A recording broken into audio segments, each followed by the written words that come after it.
Independent thoughts, independent life. This is Chad Benson. Let's talk first about the significance of this second whistleblower. Now there may be even more. Yeah, look, it depends on how you viewed the first whistleblower, right? Last week we talked about this, and I said that I didn't think the first whistleblower was that important anymore. Now that the president is admitting, in effect, that he is putting pressure on Ukraine, has been, et cetera, and you've got those text messages between the diplomats. Those two things together, to me, said you don't really need the first whistleblower. If that's true, then the second whistleblower doesn't matter that much. No, that's Dan Abrams right there with George Stephanopoulos. Dan Abrams, of course, legal analyst, but also of live PD fame. No, I don't think it does matter. I mean, look, the Democrats have everything they need right now. They've got it all. They've got everything they need. Now they're just building up a bigger and bigger case, but it doesn't really matter. Mitch McConnell's come out as he's raising money. He said he's not going to be impeached on my watch. It would have to be something earth-shattering to see people jump ship. It would be. It would have to be something massive. I mean, absolutely huge. Things that we're not hearing about. Had nothing to do with the Ukraine in the way that we see it. Nothing to do with China in the way that we see it. Nothing to do with India. It would have to be something that is inside some of these calls that haven't been released yet. That is something that is so massive that the Republicans have no choice but to impeach. I don't see it. I'm sorry. If, however, you're one of those people who said, well, wait a sec, I can't rely on this first whistleblower because it's coming from secondhand information, then this second whistleblower should be very important to you. And these new whistleblowers could be giving information on other parts of the story, like locking down the phone call. And that's the critical question. If one of these whistleblowers can offer up any sort of evidence that the reason particular conversations were locked up was because they were embarrassing, as opposed to national security, that's a violation of the law. So it's tough to prove that you did it for political reasons or because it's embarrassing. But if you've got witnesses who can come forward and say that, that could be very important. And that's a big if. Again, everything is a big if. It's all a big if. But it's not if, but when. And I said that today. I do video every single day. You can check it out. Chad Benson Show Facebook page. And so many people on there are huge. They're not into politics. They're into Trump. And if you say anything negative, you know, they'll kill the messenger along with everything else, right? It doesn't matter to them. You just don't. He's their Yahweh. And look, if there's something there, then they're going to find it. If there's nothing there, they're not going to find it, right? And if this is all they have at this point in time, doesn't matter. It doesn't. At this point in time, the Republicans are like, he was joking. That's their defense. He's kidding. He's kidding. He's joking. He's kidding. Right? The never-Trumpers are coming hard. But here's the thing. In the end, it's going to be up to Nancy as they move forward. And we know what Mitch has already said he's going to do. But Nancy also is in a situation where she has to watch it. American voters care more about their lives than they care about the people in Washington. If Democrats are talking mostly about impeaching or protecting President Trump, you're not addressing issues about health care, for instance, that people do care about in their own lives. Speaker Pelosi had her weekly news conference. She refused to take questions on impeachment until she had generated questions about other topics. And she made us sit there, although everybody in the room wanted to ask about impeachment. So that is a sign they're a little nervous about what happens if it looks like they're consumed with impeachment. But because in so many ways, they are. Other things are getting done. They're discussing other things. Things are happening. The problem is the people with the microphones, the Adam Schiffs, the Nancy Pelosi's, the Nadlers, the Schumers, they're out there 24/7, and they've been out there. The Maxine Waters, that's all they talk about. That's it. Period. Case closed. All they talk about. And that's all the media wants to hear. Because it makes for great theater, which makes for good watching, which means more eyeballs. More eyeballs mean more clicks, more viewers, more. That's what they're looking for.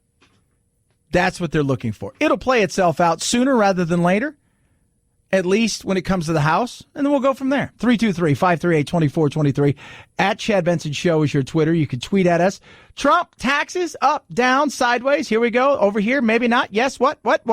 The immunity President Trump invoked to keep his tax returns from the Manhattan District Attorney's Office, a federal judge said would constitute an overreach of executive power. The DA's office subpoenaed the president's personal and corporate tax returns as part of an investigation into whether hush payments to Stormy Daniels broke any state laws. His legal team argued President Trump is not subject to the criminal process while he's in office, but the judge said he is not persuaded the president is entitled to such an expansive protective shield. The president signaled he would appeal. And he did, and he got an emergency stay, and this is where they're going. They were looking for 8 years of tax returns.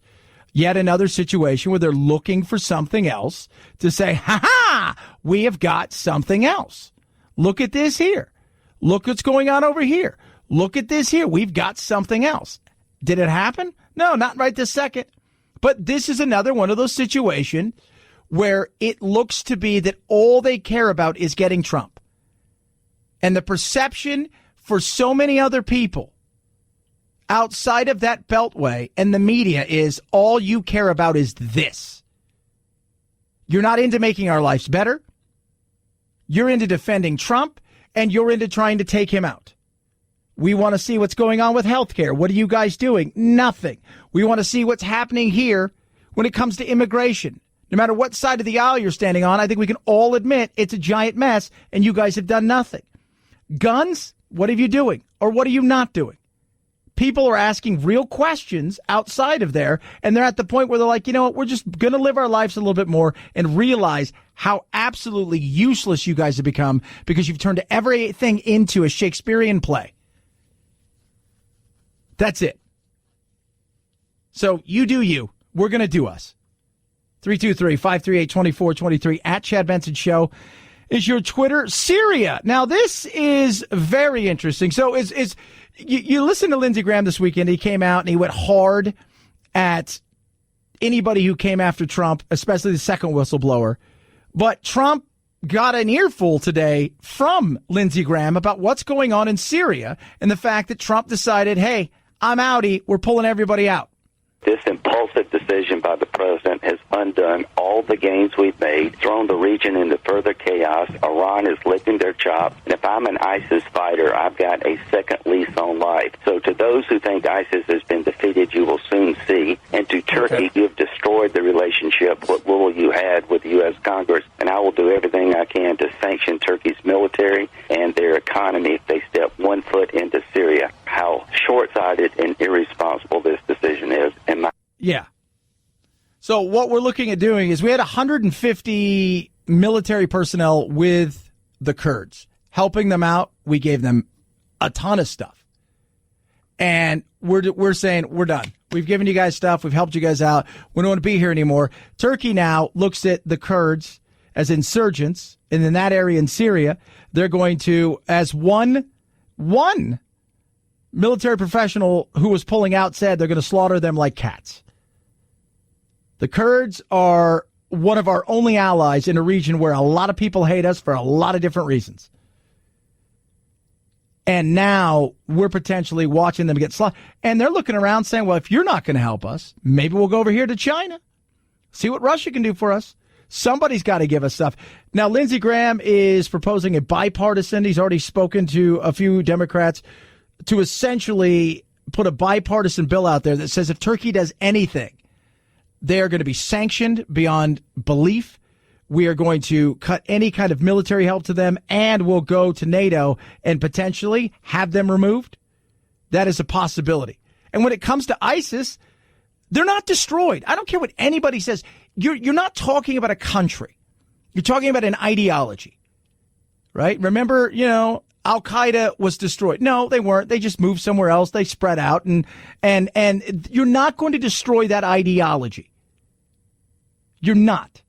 And now you've left an opportunity for them to have a smile on their face, build themselves back up potentially in a place where you've got Iran, you've got Russia, you've got Assad.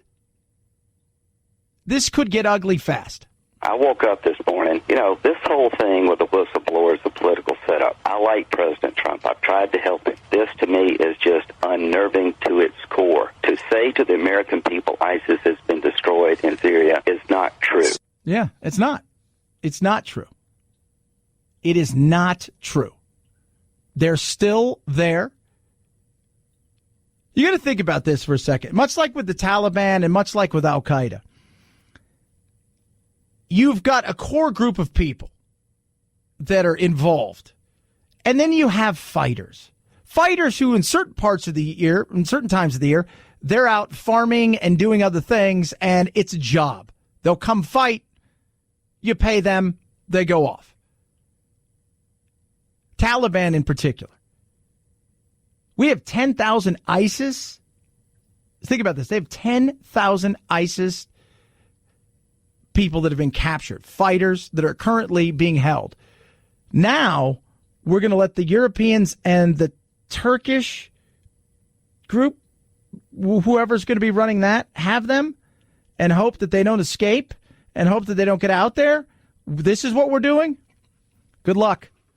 I don't think it's a good move. I do not think it's a good move. Trust us. I think we'd all like to be out of there. But at the same time, I think we have an obligation, in particular to the Kurds, and I think we've failed it here. And we'll see what Turkey does. 323-538-2423 at Chad Benson Show is your Twitter. You can tweet at us. Hope you had a good weekend. I had a great weekend. Hung out with Jack. Went to Dave & Buster's, which, by the way, is like Las Vegas for kids, right? Where you walk out of there and you're like, God, I felt like I should be comped for a room. Right? Like that was, I'm waiting for somebody to come up and go, cashing in 1,000 or whatever. And they're giving you your chips. You're just walking out. And I walked out of there and I was just like, I'm like, good. I'm checking for my wallet. Did they get everything? Because it was just insane. It's insane. It feels like mini Vegas. It was great. And I had a good time, but man, woo. Hey, look around. You're saying to yourself, man, I got to do something. I'm working out a lot, and my headphones suck. Well, you know what? You need a great pair of wireless earbuds, and that's where Raycon starts. Raycon earbuds start about half the price of other premium wireless earbuds in the market, and they sound better than all of them. It is incredible. Their latest model is the best one. 6 hours of playtime, seamless Bluetooth pairing, more bass, more compact design, gives you a nice noise isolating fit, which is what I love. So when I go out and run around, play soccer, do the things that I do, I put them in, I run around. I know I can play for a long time. I don't have to worry about it. I can go far away and it's still connected. It is so amazing. Easy. Put them in. Away they go. When Ray J put them together, you got a guy who's in the business, who's all about sound because he's a producer and an entrepreneur. He says, let me give them to some of my friends and see what they say. Cardi B said, love them. She's obsessed with them. You will be as well. Right now, not only they cost half the price everybody else's. Ready for this? 15% off. All you have to do is go to buyraycon.com/Chad. That's buyraycon.com/Chad. Buyraycon.com/Chad. You will love your Raycons. At Chad Benson Show, Twitter, ChadBenson, Chad Benson Show.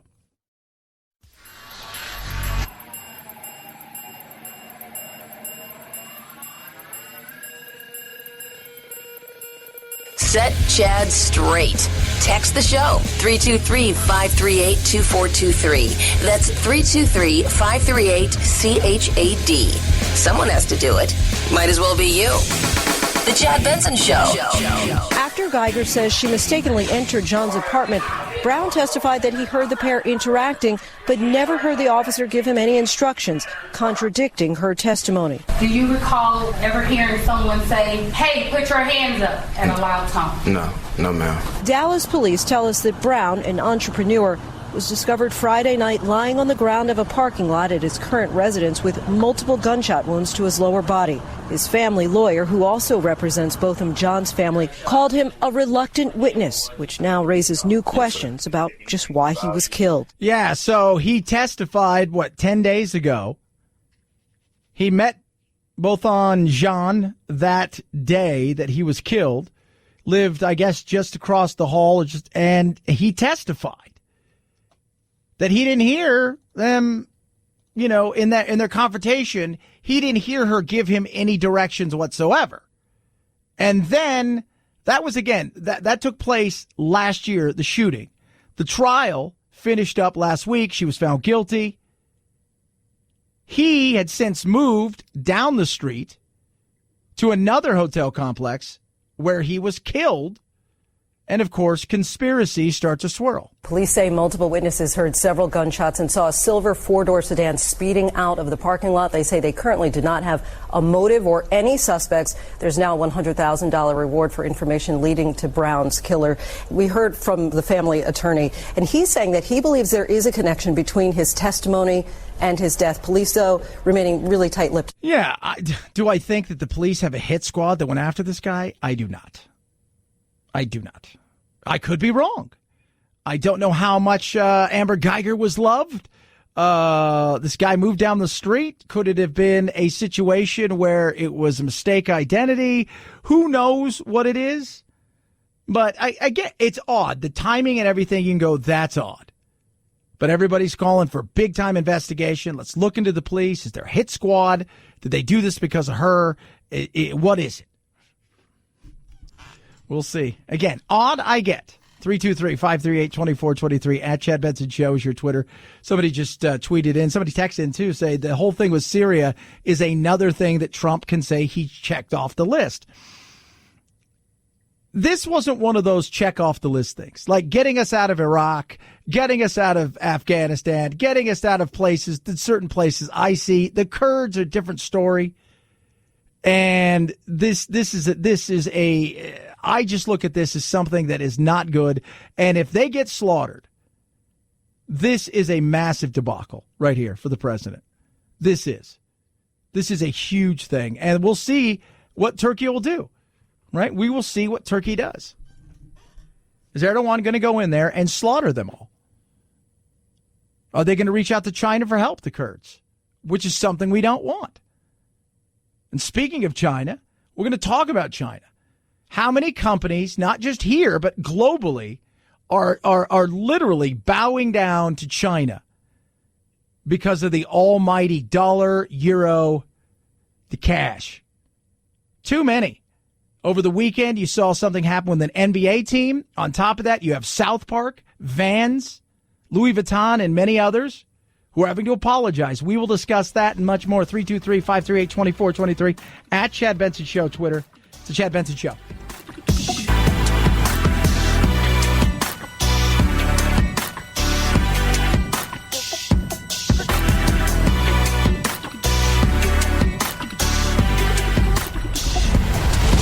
The Chad Benson Show.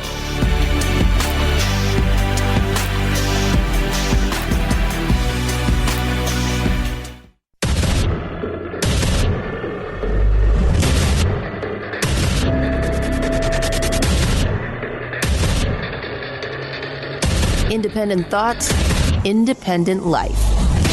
This is Chad Benson. I know, then again, taking big checks from Wall Street worked out great for the last lady running for president.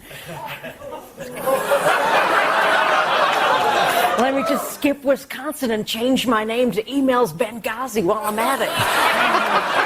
I'm in the five. Oh, wow. You know what's interesting is... So right now, because I drive a lot. This past weekend, I did almost 1,000 miles from Friday till this morning. It was like 940 miles. Go to see Jack, and I have all kinds of I listen to the radio everywhere I go, but I also listen to the satellite radio, and they have right now Johnny Carson channel. I think it's like 105 or whatever, and I listen to it, and what they're doing is they're playing literally just whole shows. And listening to as they jump through, like one year it's like 1974, the next year it's 79, and then it's 87. And listening to him come out and his monologue, he hammers every president. Makes fun. He made fun of Carter like you couldn't believe. It was hilarious, right? But at the same time, like Ed McMahon, for those of you a little bit younger, he was going to the inauguration, and Johnny's like, I wasn't invited. But he hammers him. He hammers Reagan. He goes after all of them. And at the first one I listened to was actually while impeachment, the process was beginning, and Nixon, I think Milton Berle was on. It was just interesting to listen to, where so much of stuff now, I'll be watching. Yesterday I'm watching the football game. Go Patriots. How'd that do, Phil? Just curious. How'd the Patriots do? Did they win? Yes, they won. Who'd they beat? They beat the Redskins, Chad. Fact, they beat the Redskins so bad they fired their coach today. That wasn't the only reason we fired, though. But I'm watching the game, and Jack and I get there early, and so we can get our TV that we want. So we get there, we have our nachos and the whole nine. We're sitting there, and like a Colbert commercial comes on. He's like, this week, everybody who's running for president for the Democratic side will be on, plus Democratic pollsters. Da-da-da-da-da. And you're just like, wow. And you listen to Carson, doesn't matter what side of the... He made fun of Jerry Brown like you couldn't believe. For those of you know who Jerry Brown is, Moonbeam, they used to call him, former governor of California, like on 48 occasions. But it was funny. It was hilarious to listen to them take everybody on. You just don't get that anymore. You don't. I posted a picture a while ago because yesterday at the Cowboys game, there's W up there in like the owner's box, and Laura's sitting next to him, and then there's right next to him is Ellen DeGeneres and Portia de Rossi, and they're sitting there talking and laughing. I'm thinking, wow, in this woke culture, she probably has to come out today and face the fact that she could be canceled. Could be canceled. Speaking of canceled, over the weekend, Daryl Morey, he is the GM for the Houston Rockets.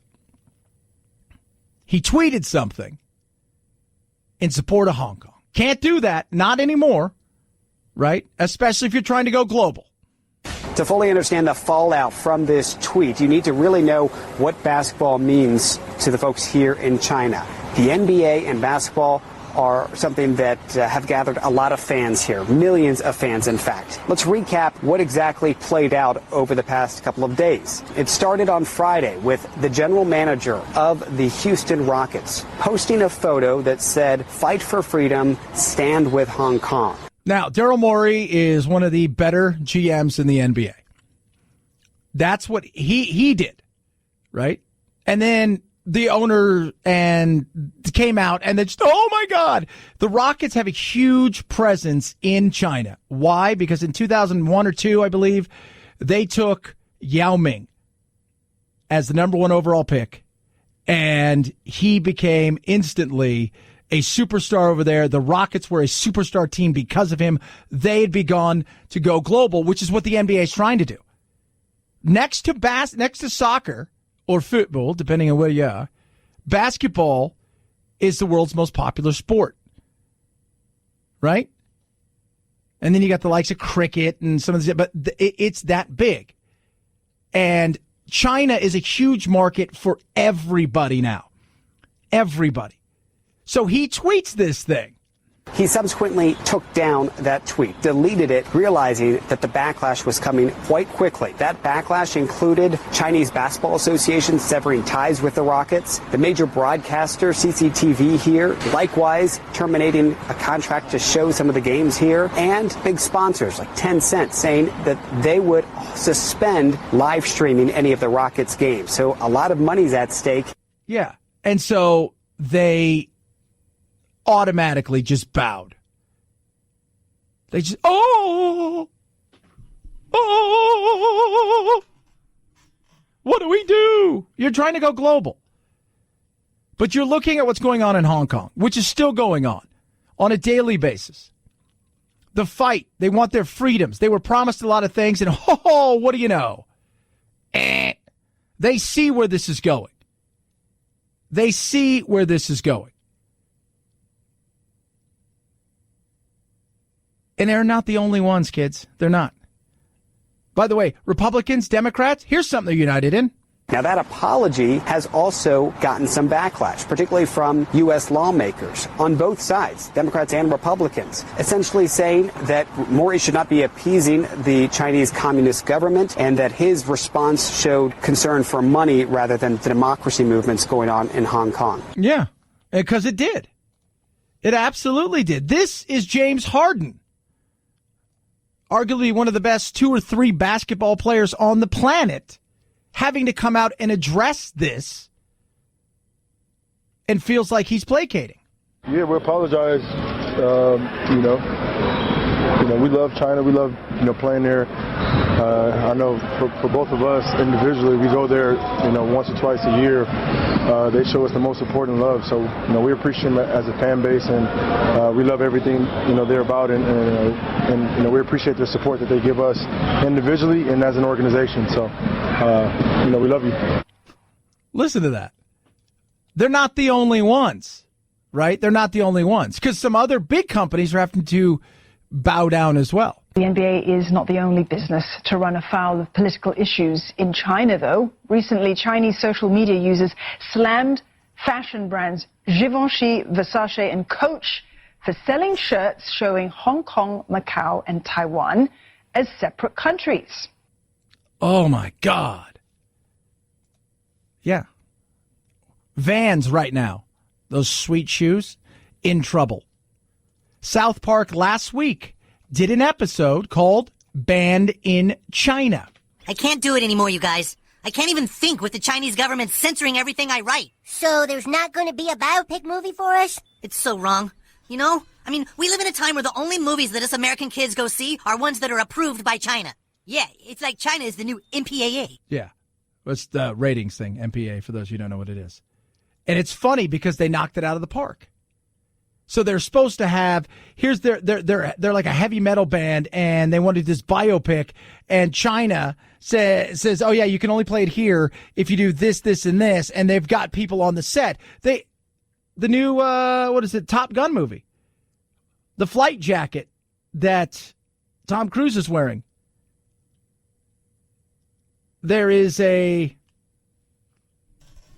think it was a flag or a patch of Taiwan or whatever. They said, take it off. You can't show it here. They've censored Winnie the Pooh. Just understand, Winnie the Pooh.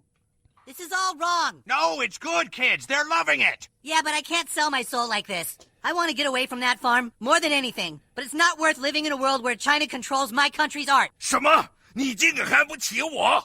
I don't care how many people you have. I've got something in me that just won't let me be a part of all this. Yeah, whatever it is, I've got it too. Yeah! I want to be proud of who we are, guys. And anybody who would betray their ideals just to make money in China isn't worth a lick of spit.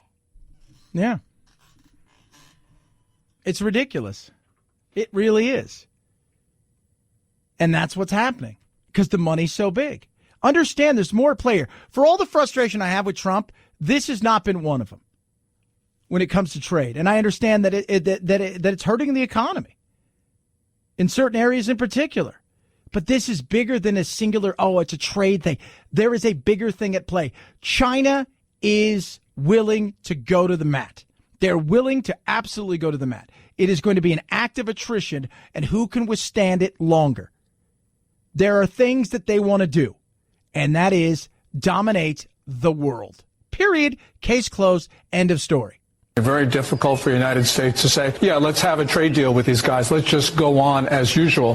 Because the Hong Kong police are using their guns in circumstances where they don't really have to. Really need to hear the President of the United States to speak in Reagan-esque tones. We have the common foe. The same power that is encroaching on autonomy in Hong Kong, which is the reason for those protests, is the same power that's attacking our democracy. So, yes, those kids are really important to us because they're the front line of their freedom, but they're the front line of our freedom. That's right there, Gordon Chang. He gets it. He gets it.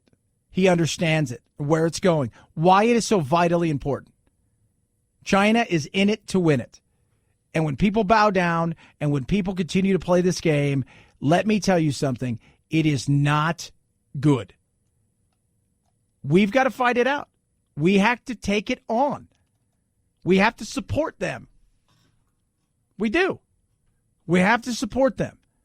And I'm telling you guys, China is... My buddy flew for Evia Air, still does, and he would go. China was one of his routes, also to Hong Kong. And he said there's a great poster, and I got to find, he brought me one back. And it says, it shows where China wants to go with the world in the future. And essentially, everything is China. And that's what they want. This trade war is about who is going to not only be top dog, but also whose path they're going to follow. A free democracy, a free world, or a one-controlled world where it's more like China than the freedoms we have. 323-538-2423. At Chad Benson Show is your Twitter.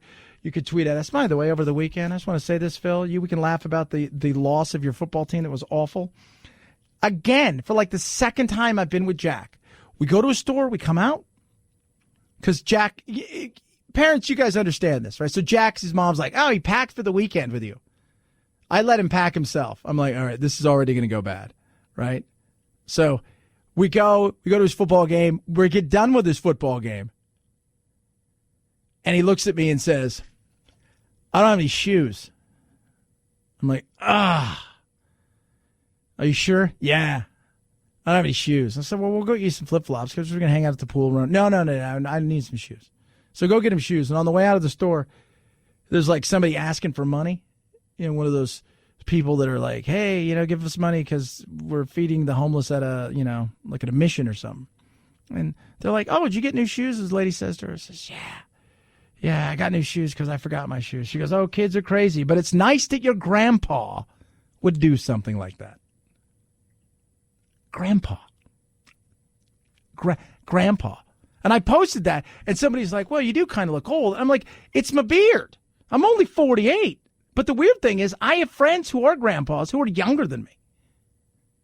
Oh, wow. Maybe, I guess I just went a little older as I started, right? Like, there's nothing wrong with that. Nothing wrong with that. AMAC, nothing wrong with that. Association Mature American Citizens. Mature American Citizens.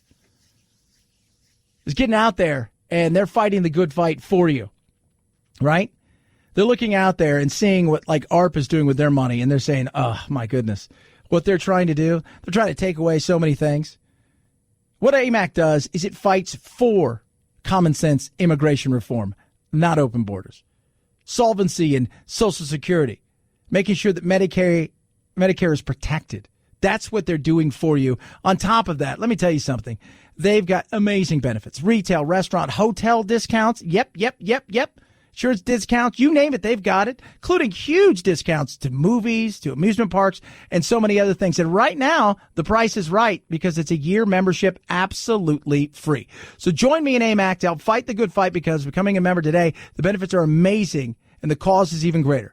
My listeners, that you guys can join for free. It's 1 year free. It's on me. Go to amac.us/Chad. That's amac.us/Chad or call 888-355-1617. That's 888-355-1617. That's amac.us/Chad. 1 year free membership on me. AMAC is better. Better for you. Better for America. Chad Benson Show.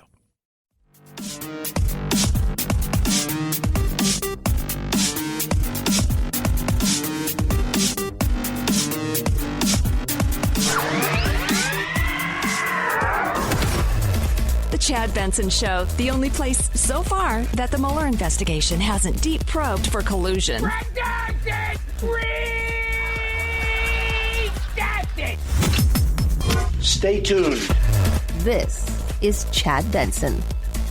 Can you introduce me as Joker? Whether pre-release controversy helped or hurt it, Joaquin Phoenix's R-rated turn as the iconic Batman villain Joker opened with $93.5 million. I used to think that my life was a tragedy. That's a record October debut, easily topping last year's $80 million opening for Venom. There's a Yeti on my roof. The animated family film Abominable slips from first to second at week 2 with $12 million. The King and Queen are coming to Downton. Downton Abbey drops from second to third. Yeah, so Joker did everything Joker was supposed to do, depending on, Here's the problem with something like this is you've got like 20 different kinds of people going to see this movie. Some because they hear how amazing Joaquin Phoenix is. Others because they're comic book fans, and based on that, they have their level of which Joker's their favorite. This Joker, that Joker, the whole 9 yards. Other people are curious because of, hey, the controversy. What's this all about? So you got a lot of different people. So you got weird kind of critics, right? Some who go there for, I'm a comic book person.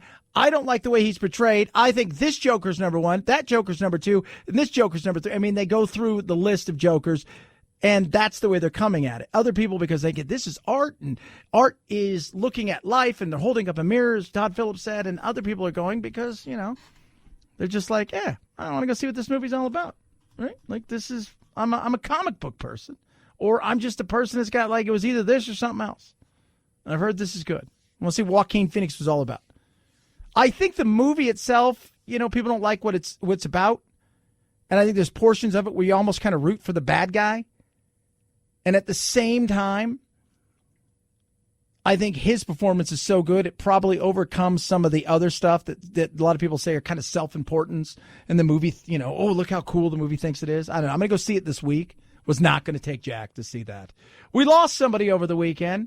We lost two people. Ginger Baker was the drummer for Cream. Who else did he drum for, Phil? He did Ginger Baker's Air Force. I think he did some stuff actually with John Lydon's Public Image Limited. And, of course, Blind Faith.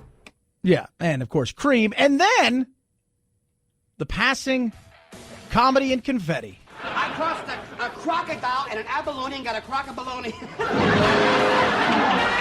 A grown man doing this. Hello? Rick Taylor passed away. Lived a long life. He was hilarious. He made me laugh. He did. All those game shows he did. Passed away at age 84. At Chad Benson Show, Twitter, ChadBenson. Happy Monday, Chad Benson Show.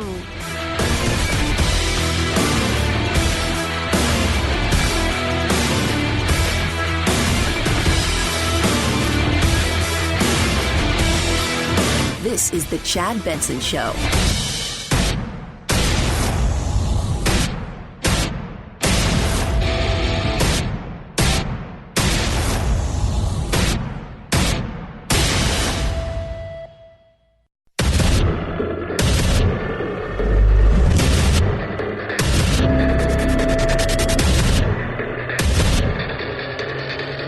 Independent thoughts, independent life. This is Chad Benson. You can't impeach a president for doing a great job. You can't impeach a president for having the lowest and best unemployment numbers that we've had in 51 years. You can't impeach a president for tax cuts and regulation cuts. No, I don't think they're trying to do that. They don't like you. And they're saying, did you do something here that was illegal? That's what they're trying to say. Did you use your power of president to essentially dangle a carrot in front of two extremely corrupt countries, the Ukraine, extremely corrupt, and China, well, what do we have to say about that? To try to solicit help for your political campaign. That you potentially could be impeached for. And as I tried to explain to people earlier, people who don't understand impeachment doesn't mean you're removed from office, right? Like people don't get it. Like I did a video and people come out and say, you're the worst person ever, blah, you God bless Trump, Trump's been sent from Jesus. And they get all mad at me and they tell me I'm going to go to hell and stuff. And I'm just like, whatever. But I'm like, impeachment doesn't mean, yes, it does. No, it doesn't. Yes, it does. No, it doesn't. What happens is they vote in the House to impeach. Simple majority up to the Senate, which is they're the judges, they're the juries, they're the executioners, or not, right? Mitch McConnell's already said, no, my watch, you're not going to do that. No, in fact, I'm going to raise some money. And that's what he's done. They're all raising money. Every one of them's raising money. Every one of them. He is a cash cow in everything. People writing books, right? Off of him. People making appearances on TV 24/7 off of him. Every one of these stooges and yahoos and all these channels are making a ton of money off of him. The channels themselves are just praying, please, to the powers that be. Give us thine impeachment because we need it for business. And every politician's like, we're going to impeach him, send money. No, we're not. We're going to fight for him, send money. There you go. That's the way it's going to go. I don't know what's going to happen. We'll find out, right? We're going to find out the coming weeks and months. But unless there's some true there, he's not going anywhere. We were talking earlier about China and The NBA is like, we're so sorry, China. Please forgive us. Please be our friends. China will do anything. And then, of course, Matt and Trey from South Park, who their last episode was China banned. And it was hilarious, and it made me laugh, and it should make you laugh too, because here's some guys who are taking people on head on, just loving everything about who they are, still fresh, I find them to be. And, it just, there they were, hey, China, this is what we think of you guys. Boom, made fun of them. I laughed. You should be laughing too. This is how they ended the episode of China Band. It's all wrong. No, it's good, kids. They're loving it. Yeah, but I can't sell my soul like this. I want to get away from that farm more than anything. But it's not worth living in a world where China controls my country's art. 什么？你这个看不起我？ I don't care how many people you have. I've got something in me that just won't let me be a part of all this. Yeah, whatever it is, I've got it too. Yeah. I want to be proud of who we are, guys. And anybody who would betray their ideals just to make money in China isn't worth a lick of spit. And the NBA is totally like, we're so sorry. So sorry. I've been looking at it. You're right. Those people don't deserve freedom in Hong Kong. You're right. There's two sides to every story. They don't deserve any kind of freedom. We know you promised that, and we think you're above board. South Park has apologized. Matt and Trey have. Here's the official apology to China from Trey Parker and Matt Stone. That's what it says. Like China, NBA. Like the NBA, we welcome the Chinese censors into our homes and into our hearts. We, too, love money more than freedom and democracy. Xi doesn't look like Winnie the Pooh at all. Tune into our 300th episode this Wednesday at 10. Long live the great Communist Party of China. May this autumn's sorghum harvest be bountiful. We good now, China? That right there is a to you. And I love it. I think with the NBA, and I understand, right? You're trying to reach a global audience. You're balancing certain things. That's best at it just not to weigh in any way, shape, or form. But think about this for a second. Colin Kaepernick and several others take a knee. People weigh in. Everybody gets mad at them. Oh, my God, you're not woke enough. You're not this, that, and the other. People weigh in on a singular tweet about China and Hong Kong. They come down, everybody bows. Oh, my God. It's ridiculous. It really is ridiculous. It's sad, actually. It's just very sad.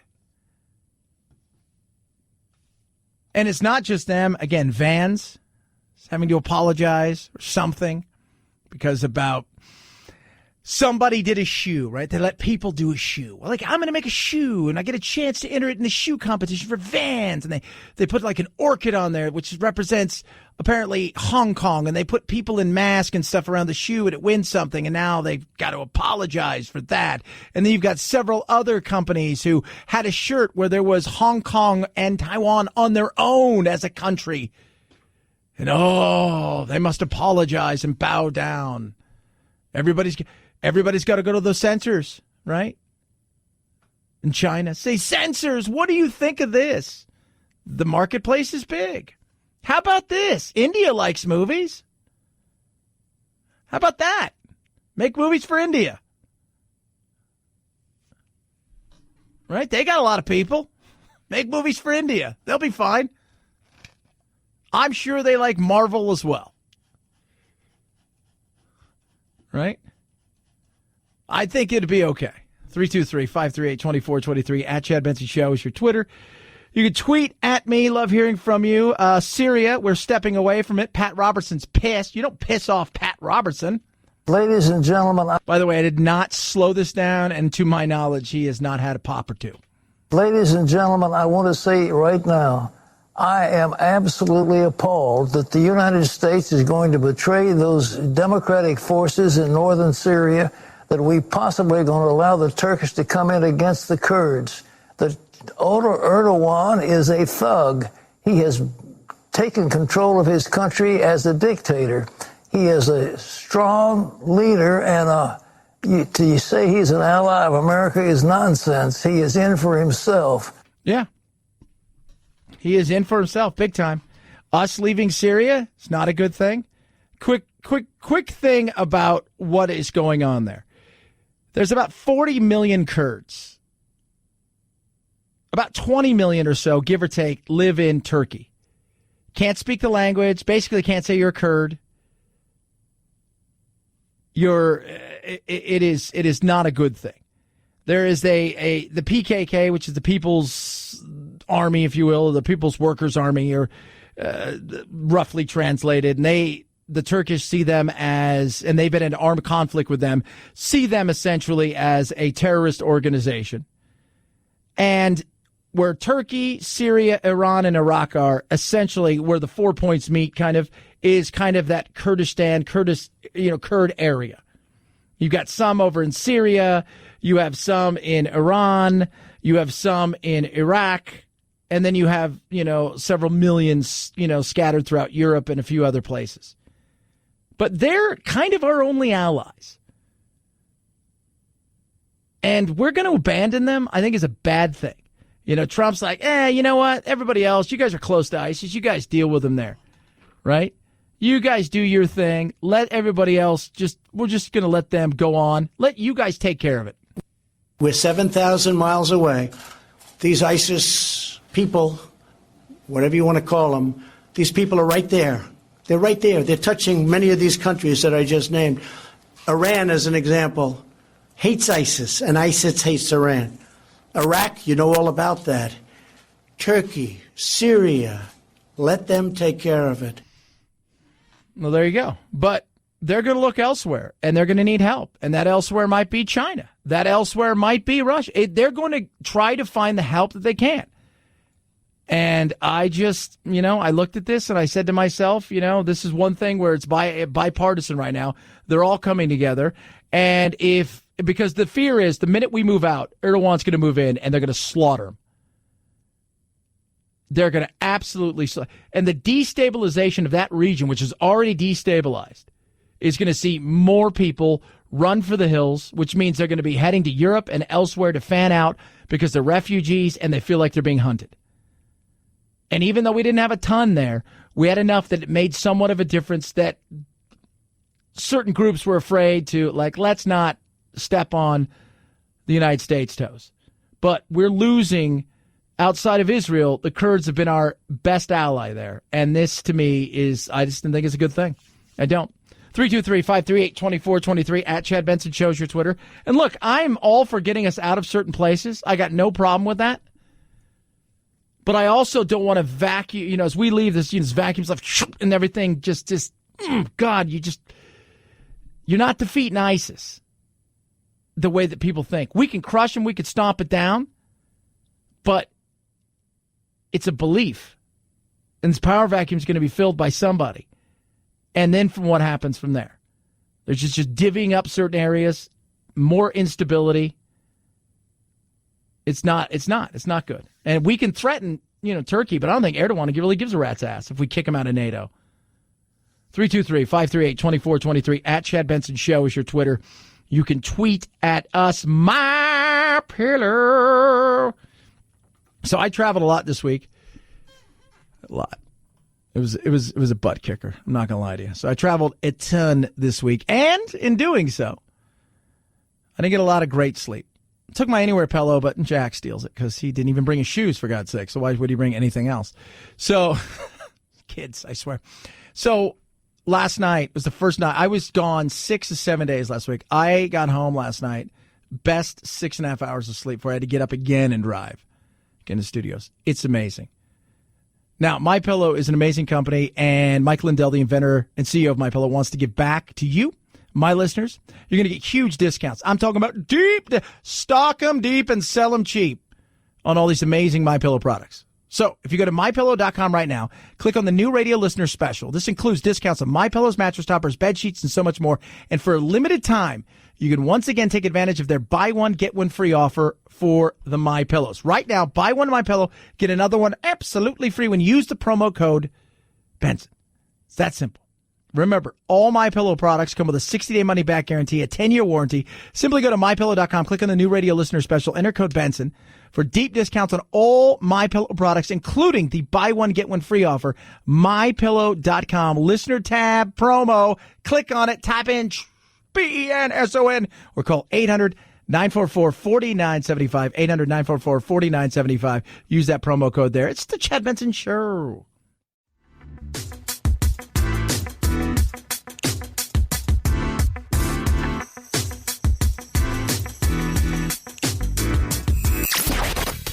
Boys, give me a bowl of chili with plenty of peppers. One Mexican heartburn. Why don't you mugs grow up? The Chad Benson Show, where independent, a la carte thinkers have a seat at the table and a voice in the dialogue. I'll have what she's having. This is Chad Benson. This session, we'll get a chance to see just how far to the right the High Court has become, with several social issues on the docket. ABC News Supreme Court contributor Kate Shaw says there's a Louisiana case that requires hospital admitting privileges to doctors performing abortions. If this law were allowed to take effect, it would become virtually impossible to obtain an abortion in the state of Louisiana. There's also a case involving discrimination on the basis of sexual orientation. Basically, whether it is legal for employers to fire employees for being LGBT. Also up, cases on DACA recipients and gun legislation. Yeah, there's a lot here, and this is very interesting as SCOTUS takes these on, because these are very much social issues, right? This isn't gerrymandering and some of these other certain things that you see out there, or stuff that we think, we don't really hear much about it. These are, you're talking about guns, especially after what's taken place over the last 18 months or so, right? Then you've got DACA. I think he's going to win DACA. I do. I have a feeling he's going to win DACA, and I don't think it's going to be 5-4. I think it's going to be something like 6-3, 7-2, something of that nature, because I think they're going to look and they go, well, based on this, because remember, it's interpretation. That's why I keep saying, for the chaos, for the craziness, for the lunacy, for all of this stuff that goes on with Trump, you know, he may be best remembered, especially if he gets a second term, as shifting not just the High Court, as Ms. Preston said, but several federal courts and many other courts below. That could be huge. And that's decades and decades and decades. And think about this. Elizabeth Warren could win, right? Or AOC, 10 years from now, whatever it is, she ends up running and she becomes president of the United States. And they want to enact all of these things. But he has stacked the courts in such a way that every lawsuit gets there and they look at it and interpret it as a right-leaning court.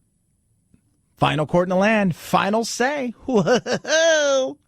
323-538-2423. That may be his biggest legacy builder. I'm going to go out there and say that is. I'm going to go right there I'm on the limb. It's a pretty good limb. Feel that it's kind of like it's an oak limb. It's big, it's strong, it's been around for a long time. I feel all right about that. 323-538-2423. At Chad Benson Show is your Twitter. More from Nervous Nancy. That's the name he calls her now, I guess. She's Nervous Nancy. But a lot of people are calling her Nervous Nancy. We're going to touch on that, right? Excited. Watched football yesterday. Very excited. Jack and I watched football. We saw a guy take a hit yesterday. Mason, dude from Pittsburgh, who, as I thought, they killed him. They killed him. He's dead. He's dead. Like he was so out that it's bad when the other team is like telling people, get on here, get on here, get on here.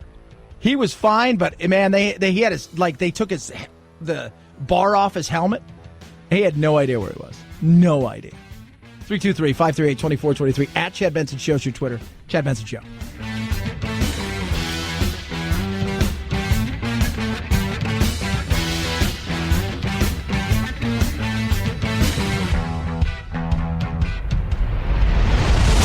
The Chad Benson Show.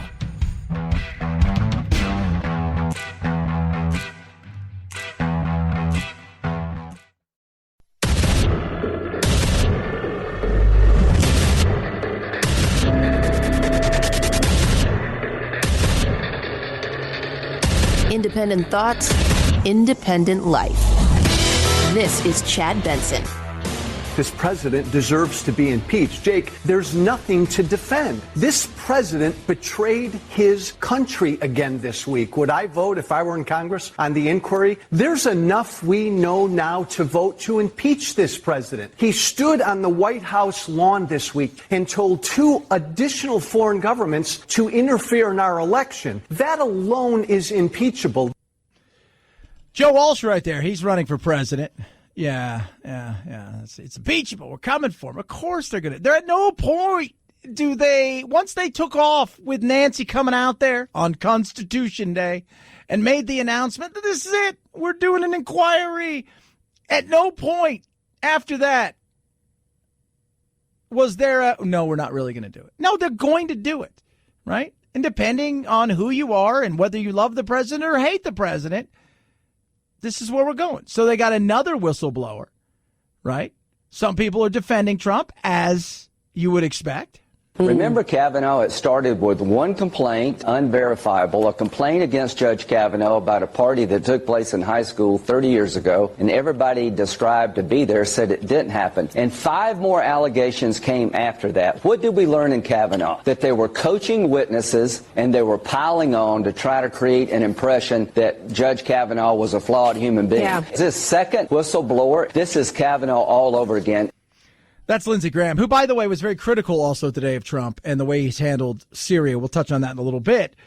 I don't, people say, well, what do you think, Chad? I think it's going to happen. And I think until there is something that is so absolutely concrete that you've got him in such a way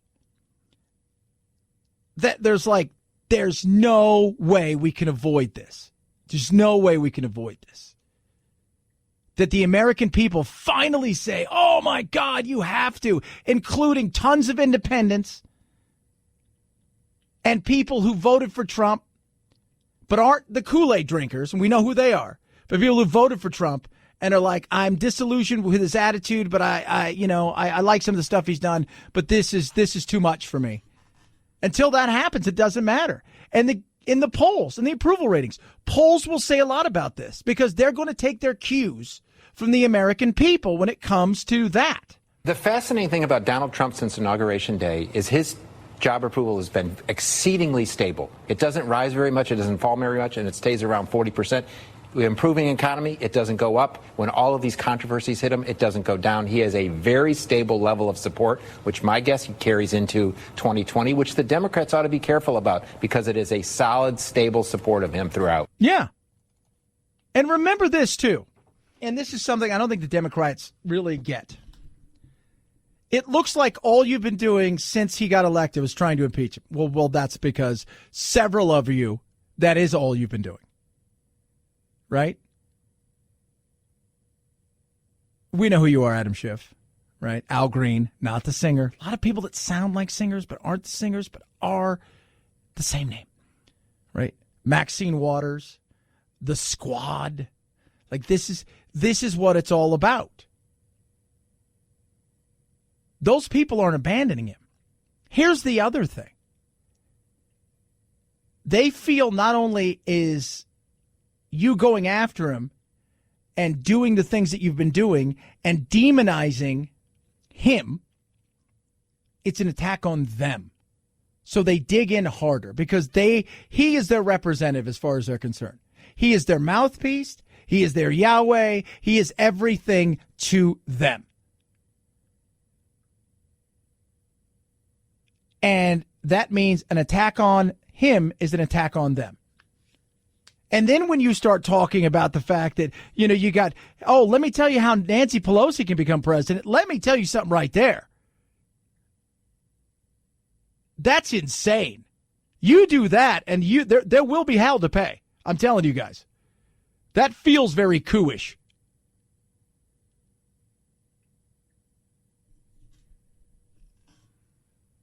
So what are you going to do? Do people even care? That's the other thing. I think there are groups of people on both sides that are obsessed. They watch Fox, they watch MSNBC, they're obsessed with this. Then there's the exhausted majority, us. We're looking around going, what have you done for health care? Right? Nancy, you've been in charge since last November, essentially. earlier this year, but you've been in charge. By the time we roll around till next year, you'll have been in charge almost 2 years. What have you done? A year so far, what have you done?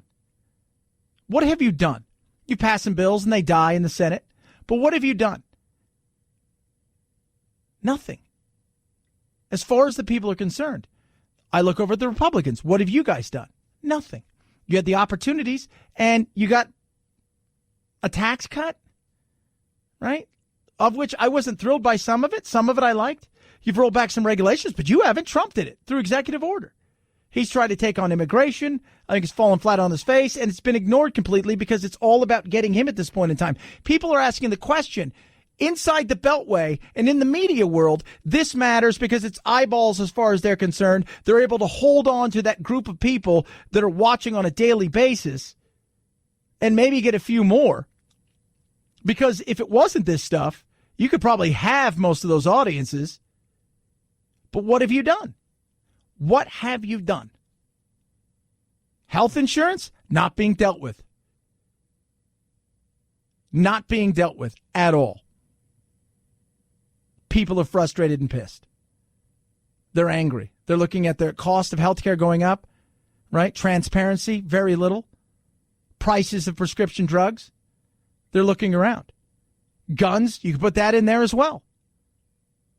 Right? And the battle that goes on there of what will they do, won't they do, how they're going to do certain things. Immigration.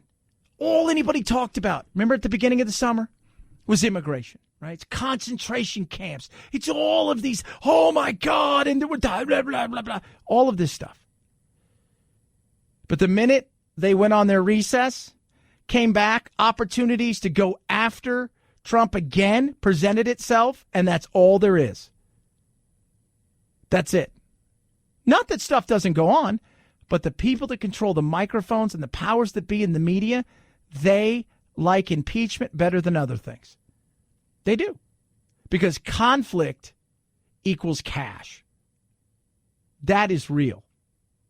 The country wastes 25% of what it spends on health care. The universities of Kentucky and Pittsburgh found annual health care waste totals up to $935 billion because of inadequate care, overly aggressive care, needless hospital visits, and fraud. While the study authors said there will always be unavoidable administrative costs, they identified several ways to decrease waste, including integrating behavioral and physical health care, increasing access to end-of-life care, and making drug prices fairer and more transparent. That's what people want. That's what people are asking. What are you going to do with these things? How are you going to address these things? I don't care what you guys are talking about there. That doesn't affect the person's daily life. When it gets to the point where you've done the things that you said you were going to do as far as impeachment because you promised the world that you're going to get him Al Green and the Adam Schiffs the world, and it gets to that point where it goes to Mitch McConnell and he kills it, we can all see it coming. Except for you guys.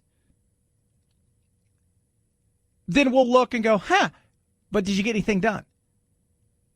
Prescription prices, access and affordability, so many crazy things that were being charged, and of course the administrative costs. That's insane. Imagine if your health insurance was 25% cheaper today. How would you feel? You'd probably feel good about it. You probably would. You're like, well, that's a helper. That's a good thing. It's frustrating as all get out. Doing nothing. Same thing when it comes to immigration. Not a damn thing. We had a record number last year in the fiscal year. Big time. And is it going to ramp up again? Are we going to start to see a massive amount of people start to come here again? Weather's gotten better. It's not as hot as it was. Are we going to see a push again? Or is what the president's done as far as, coming here and asking for asylum and a few other things, getting Mexico to help us, is that going to slow things down through the part where we normally start to see it pick up again? All of these things could be dealt with. But who? Who's going to deal with them? And when would you hear about it? You're not. Because they don't care.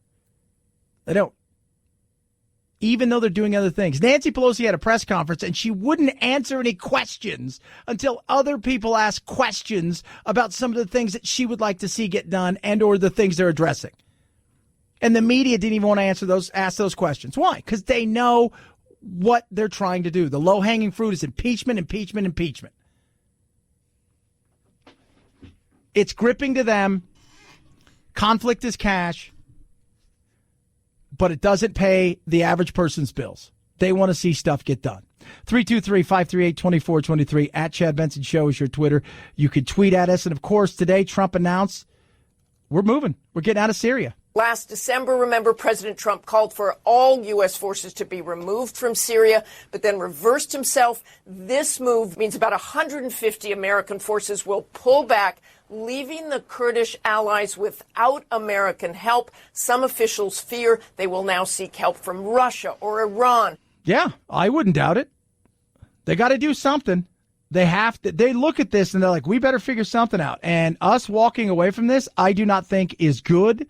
And what Turkey may do, as one person said, who's a military official, says once we pull out, they're going to slaughter them like cats. President Trump is now giving the green light to Turkey for a military operation that would clear these Kurds out of northern Syria and is ordering U.S. forces to move away from the area where the military operation is being conducted. Yeah, so I don't think it's a good thing.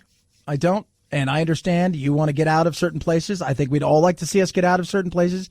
But there's very few in that region that we can count on as an ally, and the Kurds are one. 323-538-2423 at Chad Benson Show. Your Twitter. Feel free to tweet at me. Lots of energy. I needed it this weekend. Man, we were doing stuff. We were running around, playing games, the whole 9 yards, all this stuff. I was going. It was nice to know, and the convenience of having my Super Beats with me. They got these new soft chews. They give me all the potent heart health benefits of Super Beats and just this amazing burst of energy naturally that comes from eating these. And again, convenience. Because when you're traveling, you don't have to take this out and put it in here at home. I've got my Super Beats and the powder. Boom, I take it and away I go. Here at work and when I'm traveling, this is what I love about the soft chews. And they've got new breakthrough ingredient. It's grape seed extract. It supports normal blood pressure, circulation, and that natural energy in your body. It is incredible. It really is. I tell you what, I take it when I need the energy. It's just great for my heart health. It helps support healthy blood pressure, and I love the convenience of these new soft chews. Boost your heart health easily and on the go with Super Beats Soft Chews. Get your Super Beats Soft Chews today. Go to superbeatsradio.com/Chad or call 800-875-9341. So when you buy 2 bags, they're going to throw in a third one for free. Buy 2, get 1 free. That's superbeatsradio.com/Chad, superbeatsradio.com/Chad, or call 800-875-9341. Chad Benson Show.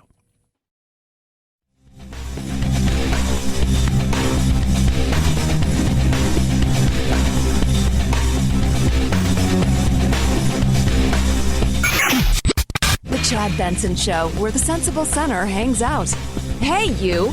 That doesn't mean you can put your feet up on the table. You're despicable. This is Chad Benson. Getting back to work a little bit right now. But mostly what I'm trying to do is, I used to walk a good distance every day, and I got out of that habit. I'm trying to get back into it. That's Bernie Sanders right there. I got to be honest with you guys. I said last week, and I've been saying for months, that the age thing was going to be something. Eventually it was going to be played. You saw it with Biden and the way it was played. People made jokes, but it was never directed, and more so at Biden than anybody else. But having a heart attack at his age and then not telling everybody till you're out of the hospital isn't as transparent as people, are hoping. And let's not forget something. Trump went after Hillary, as did a lot of other people, when she had the episodes. Remember those? She had episodes. She was off the campaign trail for a few days. She seems to collapse. She seemed to shake. She had situations. And it is never really clear about what took place when she hit her head. Lo, those many years ago, there were some serious issues. And that worries people.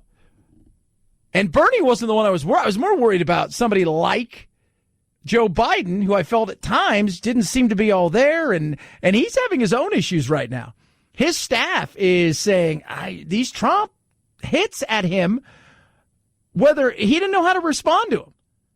And he's getting frustrated. He's getting angry. He's getting pissed. And there's some issues there. Right? There's some serious issues because he doesn't know. Optics. Your kid got a ton of money. Well, he didn't get a quadrillion, but no, he didn't make $1 billion. But there was enough money floated around between China and a few other places. There are serious questions can be asked on how and what took place right there. Speaking of taking place. The police report says a pickup truck stopped at a crossing in Enid, Oklahoma, waiting for a train to pass when a Labrador jumped from the back seat onto the center console, causing the driver's .22 caliber Ruger pistol to fire into the passenger's leg. Nobody's gonna help me. 911. He's bleeding pretty bad. I don't feel good. 911 said use your belt as a tourniquet. The driver to the dog. Molly, you're the one that pulled that trigger. Don't give me no. A burn mark under the center console is consistent with the man's story, says Police Sergeant Robert Norton. First time I've ever heard of a dog shooting a person. The driver has dementia, says the police report. So that's good. So that's good. Don't worry. The dog shot somebody, but the driver's got dementia. So we're good. We're good here. I don't know how do we spin this here? How do we spin this? Oklahoma, what are you doing? What are you doing, Oklahoma? It's not the first time. At least once a year, we get an animal shoots somebody story. Once a year, we get an animal shoots somebody. What is weird is there's a person in the car. The driver supposedly has dementia. Why isn't that other person driving? It's just, I'm curious about that. That was my curiousness on that. Like, why are you not driving? 323-538-2423 at Chad Benson Show is your Twitter. You could tweet at many of you tweeting because I retweeted South Park and people are texting me as well about what South Park said about China for their banned in China episode they did last week. And unlike the NBA, where the NBA is trying to walk a bizarre fine line, I guess, of what's going on there, and the NBA is apologetic, throwing down, please don't take away your millions and billions. South Park's gone the opposite way. Said, we'll have fun. Check out the tweet at Chad Benson Show. It's worth a look, too. It is worth a look. They apologize in a very somewhat sincere way that really wasn't as sincere as you'd like, if you're China. Chad Benson Show.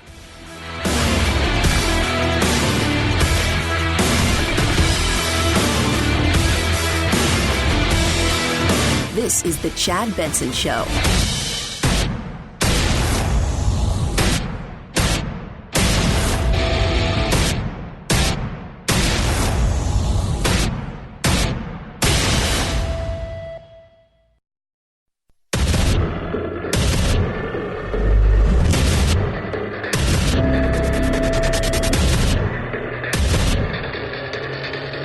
Independent thoughts, independent life.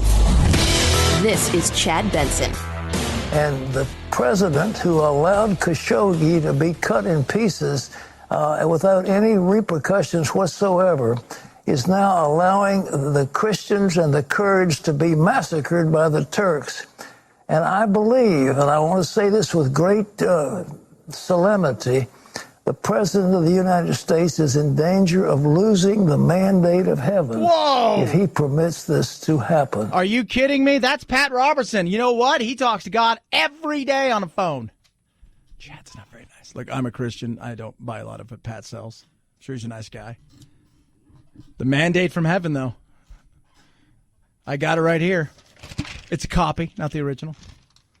And it says, if you do this, Trump, you're done. If you pull out of Syria, if you allow Turkey to go in and kill those Kurds,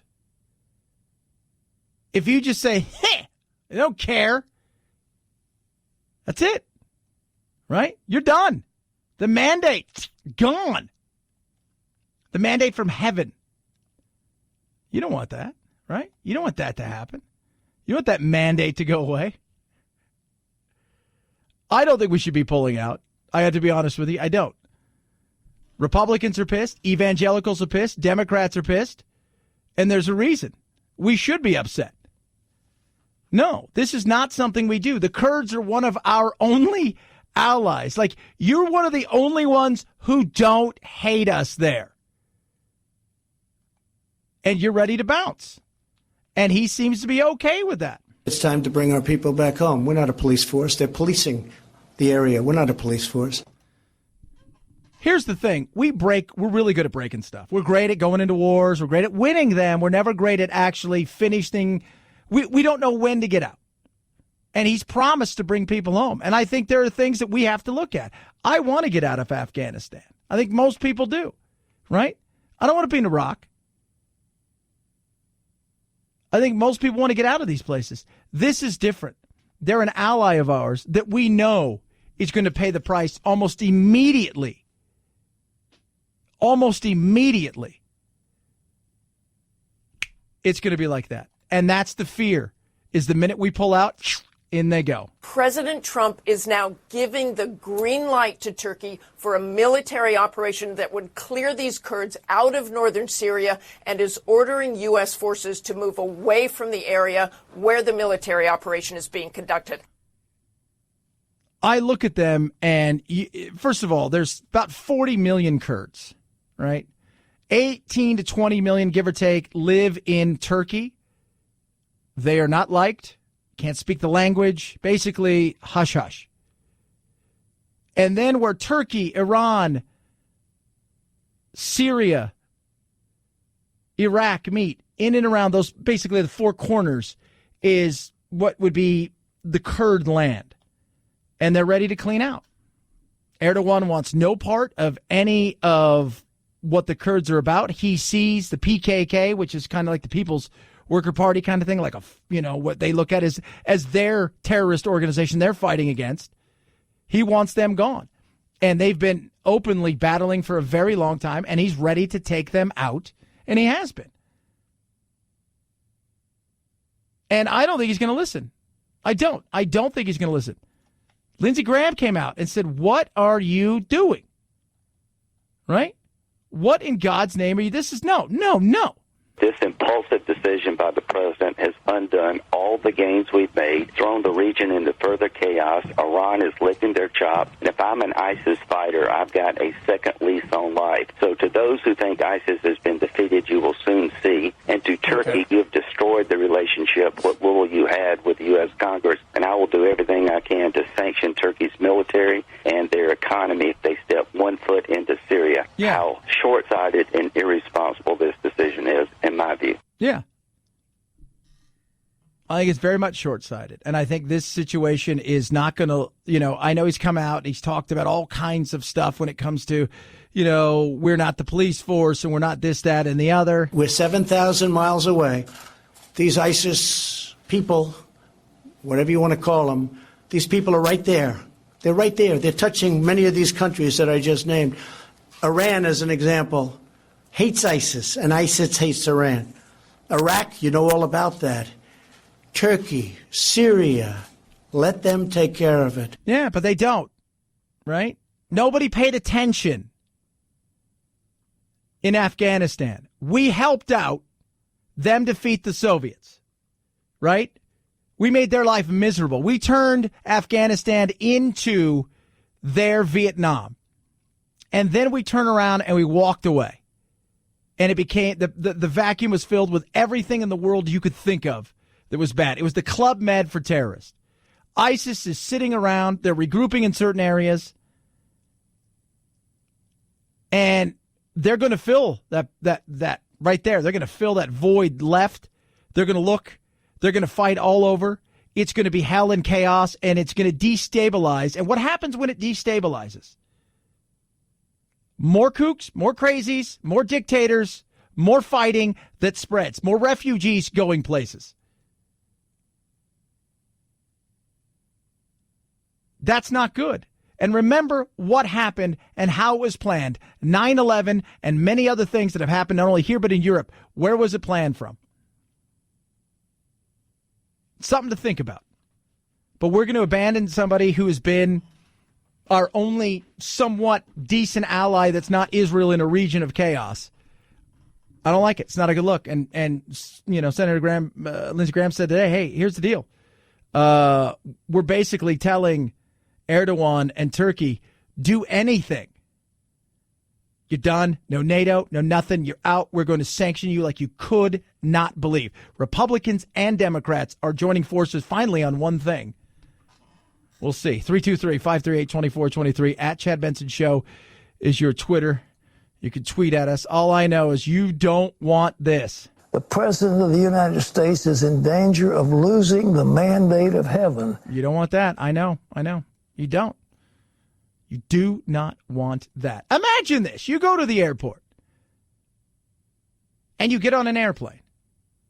But wait, there's a catch here. The investigation continues this afternoon into that security breach at Orlando International Airport. Authorities say a woman made it onto a plane without an ID or even a boarding pass. Channel 9's Karen Parks is live at the airport now, and Karen, still a lot of questions about how in the world this happened. Yeah, there's a lot of questions. She got on an airplane without an ID or a ticket. Let's rewind it a bit. Out an ID, out a ticket, onto an airplane. That's not supposed to happen, right? That's of all the things that are supposed to happen, that's not something that's supposed to happen. A whole lot of questions, Marty, and this is a familiar scene for many travelers here at OIA. You see the agents back there, they're checking boarding passes, they're checking IDs, but this woman did not have a boarding pass or an ID. TSA says she was screened, but we don't know how. Okay, wait a minute here. What have I said about TSA forever and a day? That's a placebo effect at best. Have you seen the people at TSA? I'm not knocking all of them, but I'm making a very wide judgment here. Have you seen them? Do you think that's the one right there that really wanted the job at the DMV, but now is a TSA agent? Yeah, I'm talking to you. Think about that for just a second. I mean, is that insane? It's a placebo effect. They're not stopping anybody. So you say, well, we screened her. Well, obviously, somebody didn't screen her. Right? Are you sure? Are you positive? Well, we're pretty positive we screened her. I'm like, 48.6%. I mean, it could be, it's 50. I don't know. Oh, wow, very scary. Passengers react after hearing the news about a woman who was able to board a flight without a boarding pass or even an ID. That seems impossible. I mean, we can't even get down to see our grandchildren. It was Saturday morning around 10:30. The flight was leaving OIA heading to Atlanta. Jenny Clemens noticed someone was in her seat. I walked over to a flight attendant and I told her that I think we've both been assigned the same seat number because she's not moving and I have the seat number. I had the printed boarding pass as well as the boarding pass on my phone. Oh, but it gets better, kids. So wait a minute. She doesn't have a ticket. She doesn't have an ID. Well, she thinks she has an ID. The woman, identified as Sylvia Richter, did not budge. In this cell phone video, you can see attendants asking for a boarding pass. Who knows what I do? I just threw it off as soon as I got on the plane. Then they asked for ID. Richter showed them a picture of herself on her cell phone. Well, I'm showing you a picture right there. That's not a government ID. This is just as good. That's not. Okay. Richter was eventually escorted off of the plane. Now, I know the protocol of flight attendants. Could you imagine that? Do that next time. I'm showing you a picture of me on my phone. That's as good as an ID. I mean, it's a mandate from heaven. It's an ID right there is what that is, kids. I mean, it's a picture of me on my phone. And they still contend that they checked her in. They released a statement which reads in part, the TSA can confirm that the individual was screened. Now, how she was screened, we don't know. TSA would not provide additional information.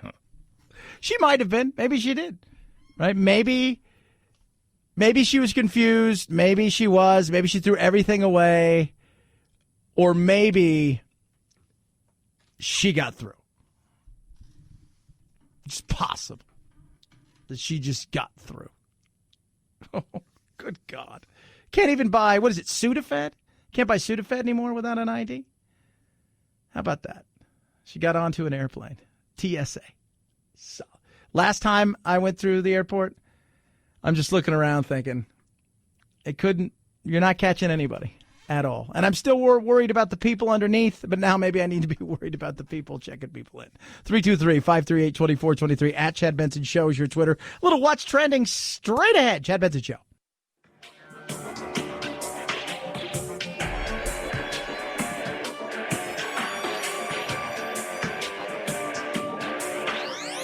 Warning, no snowflake zone.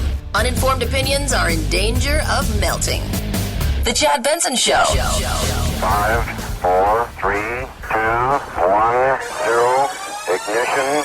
Liftoff. Now it's time to find out what's trending. What's trending? Yeah, what does that mean? I mean something, right? Like it's trending on the old internet. What's trending? All right. Let's see what's trending here in the United States of America. Alex Trebek. He's trending. No, he hasn't died, but he has come out and talked about the fact that he believes that, he's facing it now, and you can kind of feel like there's a sense that the end is near. Very open about that. Says he may, he has some regrets. Gary Glitter is trending. Why? If you don't know who Gary Glitter is, he is... was it History of Rock and Roll Part 1 and 2? Well, he's also a pedophile. And apparently there is a song in Joker, which is weird. Why would you use that? Jimmy Carter is not dead either, but he did fall down, busted up his eye, got 14 stitches. He's also trending. On Twitter, trending. Well, lots of stuff's trending on Twitter. Crazy stuff. Let's talk about the Syria withdrawal. So Syria, we've withdrawn from there. Cleveland and San Francisco, Monday Night Football, trending right now. The Kurds betrayed. Tehran, the great and unmatched wisdom, as Trump tweeted today about himself. I'm not making this up, kids. I wouldn't do that. Not for you. Not for anybody. Telling you. And one of the other things trending is this. The President of the United States is in danger of losing the mandate of heaven. Wait, what? Say that again, Pat. The President of the United States is in danger of losing the mandate of heaven. You are fooling it. No way. Is that really true? Are you sure? Tell me one more time. I don't think people understood. The President of the United States is in danger of losing the mandate of heaven. Yeah, that's because of us pulling out of Syria and leaving the Kurds to essentially fend for themselves, and we'll see what takes place. We'll see where they go. We'll see what takes place as far as, are we really going to do it? Are we going to put so much pressure on Turkey that they say, all right, we're not going to do anything? Or is this just going to be a situation where, boom, it's days and they're in there?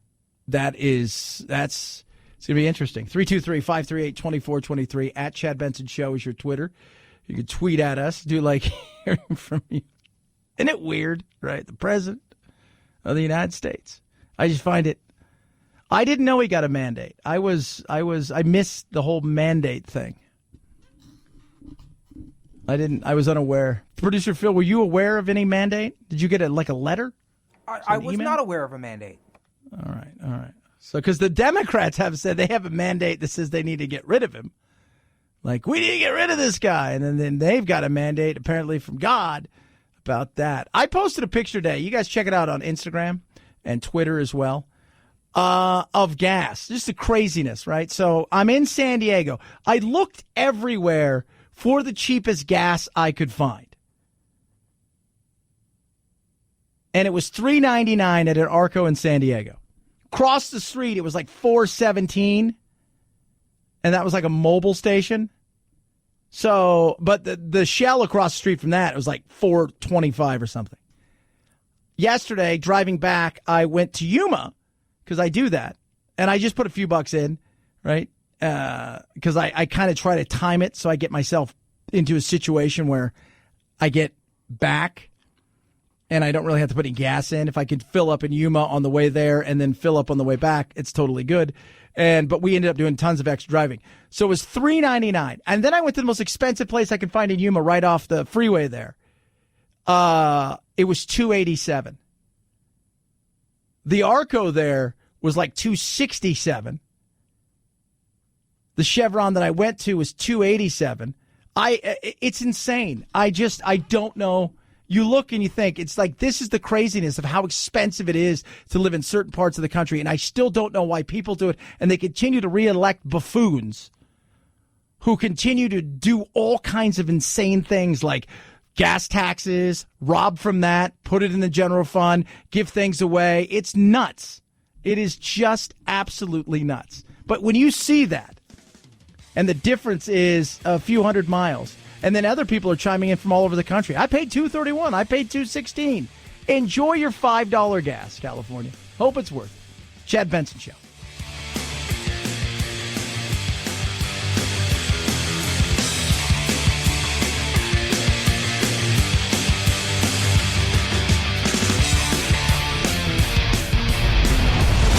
The Chad Benson Show.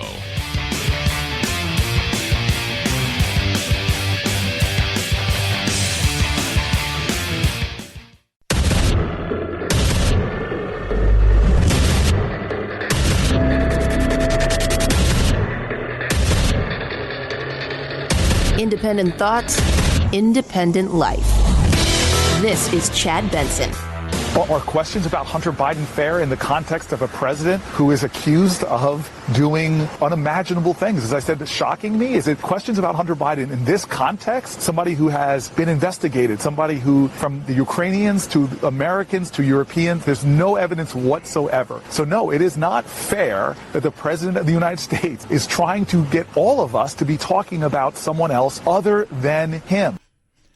That's Cory Booker, a.k.a. Spartacus, a.k.a. I can't believe he's still on the stage, and he needs to go away.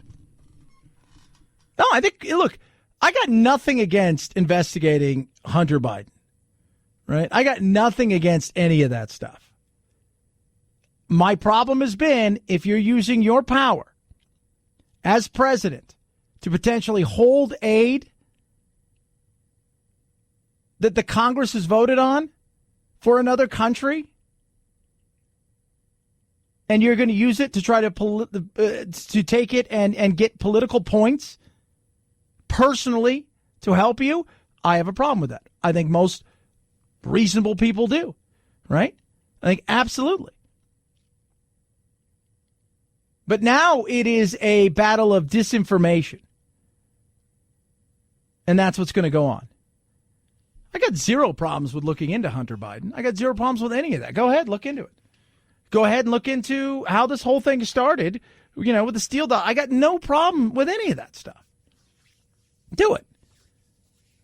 But are you doing it for the real reason? Like, hey, we need to get to the bottom of this and make sure these kind of things can't happen again? I've said this. Just flip the script. If this was Obama, what would you be saying? Right? If Biden, like if Hillary would have won and Chelsea was in a situation where she's benefited greatly, Republicans would be screaming for Ed. Democrats would be like, it's nothing to look at. I mean, this is what it is. That is the reality of this because it was so bipartisan. I mean, the bipartisanship is long gone. That ship has sailed. Now we're not even. We've passed even being partisan towards one another. We're now so tribal that we wake up ready for war, if you will, verbally in the social media sphere. And we wouldn't know truth if it landed on top of our heads because the only truth we care about is our truth. 323-538-2423 at Chad Benson shows your Twitter.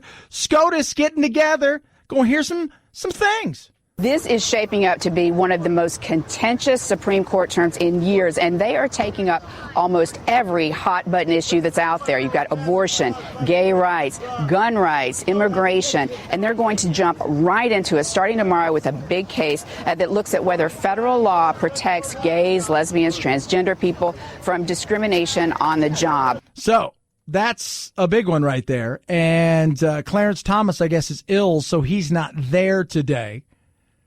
And this is going to be very interesting because these are some serious things they're looking at. You usually get one or two kind of controversial issue, social issue based. But there's a lot more to that in this go-around.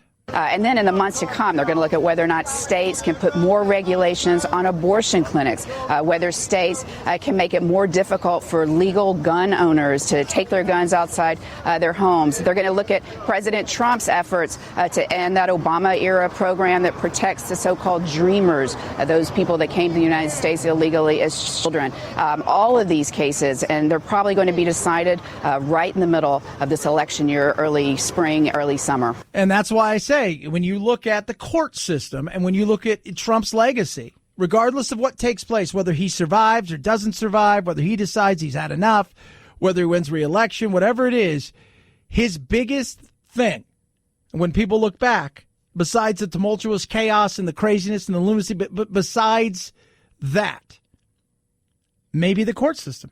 And not just the court, SCOTUS, but federal judges and so on. It's massive. It's big.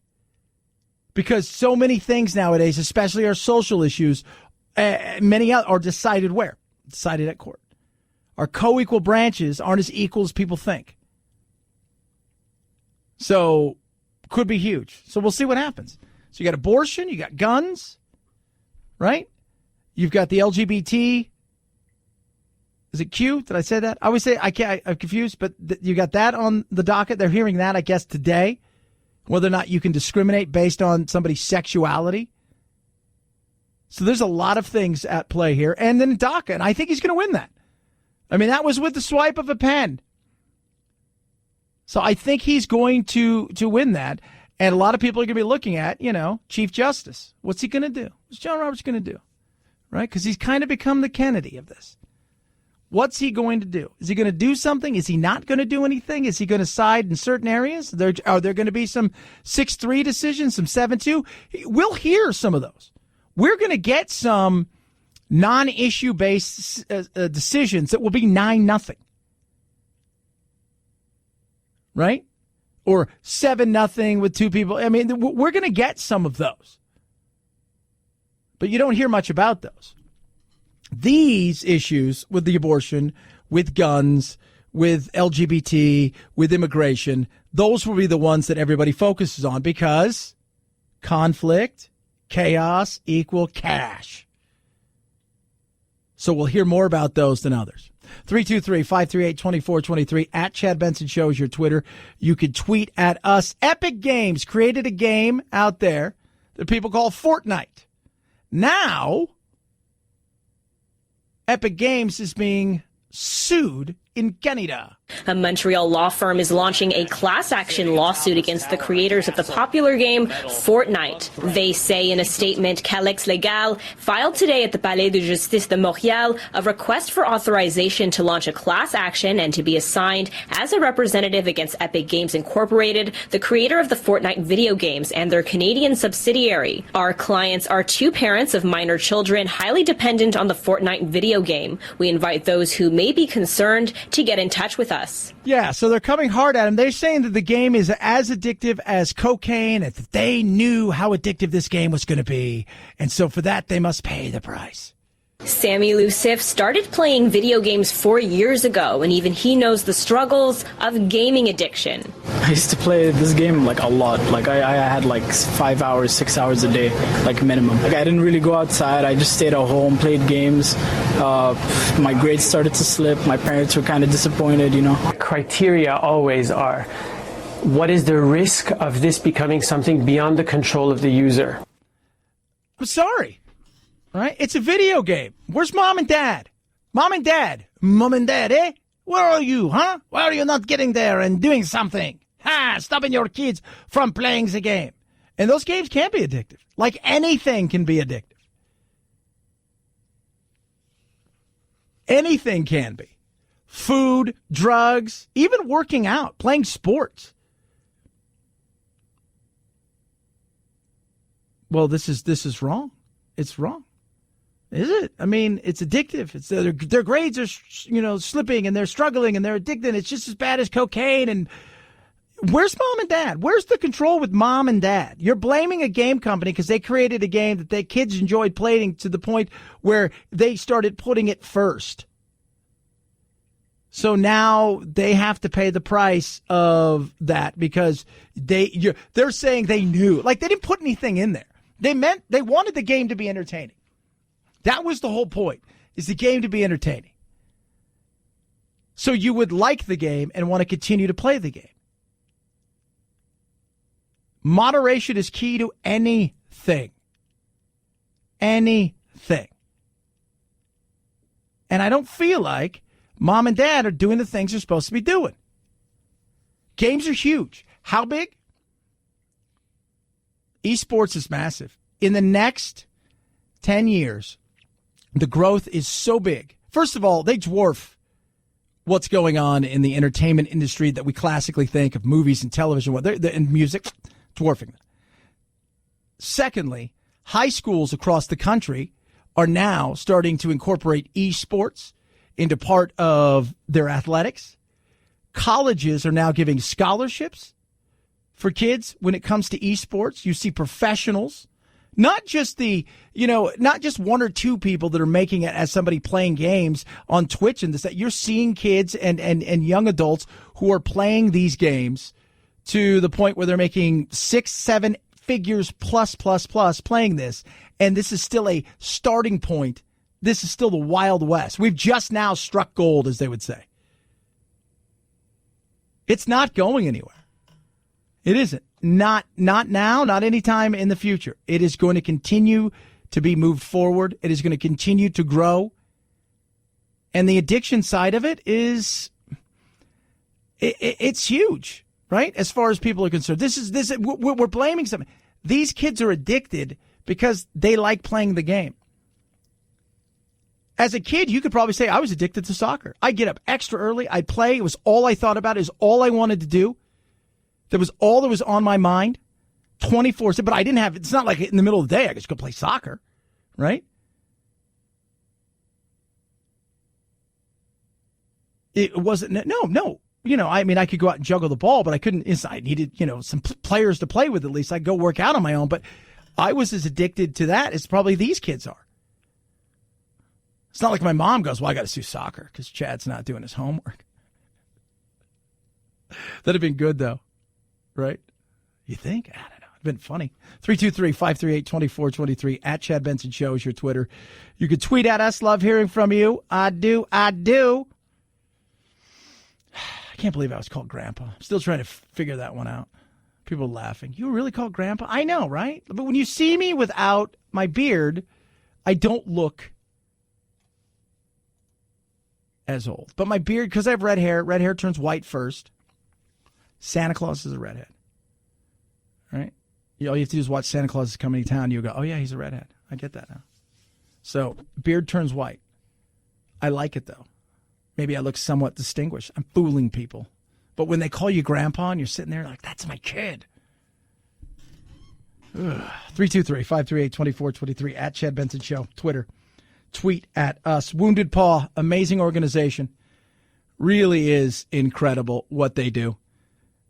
I tell everybody, check them out. For all the stuff that I do, this organization, more people contact me and go, tell me how I get in touch with them again. So let me tell you a little bit about them.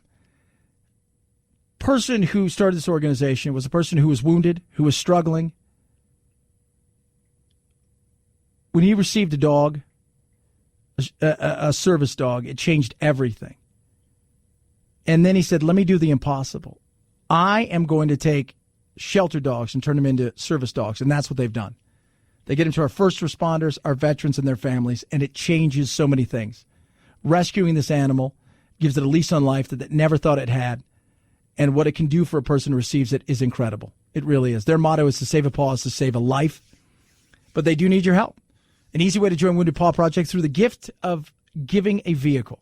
Donating is easy. Proceeds are used to protect, advocate, and transform shelter dogs into service dogs for first responders, veterans, and their families. On top of that, get a great tax-deductible gift. Check it out for yourself. Go learn as much as you can. They also take cash. Go to woundedpawproject.org. That's woundedpawproject.org, or call 844-678-4PAW, 844-678-4729. Take an action today. Turn your extra car, truck, RV, even a boat into a vehicle for change. You're going to be saving a paw to save a life. Wounded Paw Project, again, takes cash as well, but they would love to have that car that you're just sitting around not using. 844-678-4PAW, woundedpawproject.org, woundedpawproject.org. Chad Benson Show.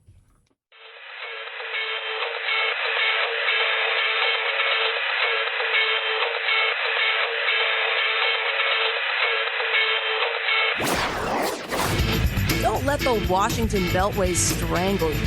This is where the exhausted majority comes to refuel, realign, and reevaluate. This is Chad Benson. The Beatles have crossed the road into the top 5 on the charts. The 50th anniversary reissue of Abbey Road is number 3 on the Billboard 200 album chart. The first time Abbey Road has been in the top 10 in 49 years. Leading the chart this week, I'm a young CEO. Rapper DaBaby scores his first number 1 with the album Kirk, and on the singles chart, I'ma hit you back in a minute. it's a 6th week at number 1 for Lizzo's Truth Hurts. Oh, yeah, that's my favorite one. I was like, oh, my God, I got to get that album. It seems pretty sweet. I have no idea. I've heard of the Beatles. I'm going to say it. Not a huge fan. I like the Beatles, but I'm like not obsessed. I see people out there obsessed with the Beatles. I am not obsessed with the Beatles. I have never, I don't know if I've ever been obsessed with any like super musical artist.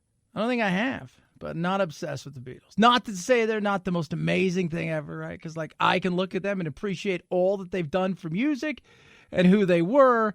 I just never was one of those people that was like, I'm super obsessed with the Beatles. Because I know people out there that like that. And as far as of music today, I was hanging out with Jack this weekend, and nothing makes you feel older than somebody. I'm with my 9-year-old son, and I'm being called grandpa by somebody. Oh, it's so nice that you're out here with your grandson. Like, shit, it's my kid. And then on top of that, it's funny. Jack goes, it never happens to mommy, Dad. And I'm like, I'm sure it doesn't. He goes, because she doesn't have a beard. I'm like, I hope she doesn't. Oh, my Lord. Some of you posted this weekend. You're like, Chad, how old's that picture that you have? I'm like, look, that picture's like a year old. The difference is I have a bigger beard. My beard is white. That's it, all right? My beard is white. I have a white beard. That's all I'm trying to tell you. White beard. So slow your roll. 323-538-2423 at Chad Benson Show is your Twitter. You can tweet at us. Love hearing from you. It is, again, it's a tough situation what's going on with Syria. The fight that is on right now, Trump coming out talking today about Syria, about who we are, what we're not, what he doesn't want us to be. But, the reality is this is exactly what a lot of people look to us to. We don't need to be the police people of the world. In saying that, there are some things we've got to pay attention to. We're 7,000 miles away. These ISIS people, whatever you want to call them, these people are right there. They're right there. They're touching many of these countries that I just named. Iran, as an example, hates ISIS, and ISIS hates Iran. Iraq, you know all about that. Turkey, Syria, let them take care of it. That's the way he looks at it. Let them take care of it. And I'm a person of, yes, I understand that. But the Kurds are our friends. They're one of the only allies we have in that region. And we need to do something to protect him. Here, Pat Robertson came out there. Pat Robertson. I will remind you guys, this is Pat Robertson, who loves this president. This is what he said. Ladies and gentlemen, I want to say right now. And it was very slow, by the way. I didn't slow it down at all. That's just the way he talks right now. I am absolutely appalled that the United States is going to betray those democratic forces in northern Syria, that we possibly are going to allow the Turkish to come in against the Kurds. That Erdogan is a thug. He has taken control of his country as a dictator. Yeah, so Trump doesn't seem to care, right? So we'll see what happens. It's going to be very interesting. 323-538-2423 at Chad Benson Show is your Twitter. Here's your useless fact of the day, kids. Women, sports, equality.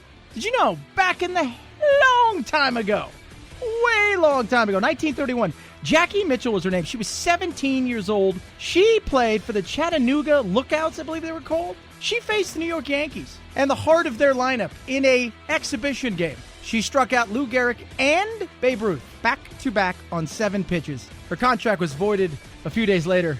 Sad but true, kids. Sad but true. That's the way we looked at women back then. I say let them play. Have a good rest of your day. We'll do it again tomorrow. As always, I say night-night, Jack. This is the Chad Benson Show.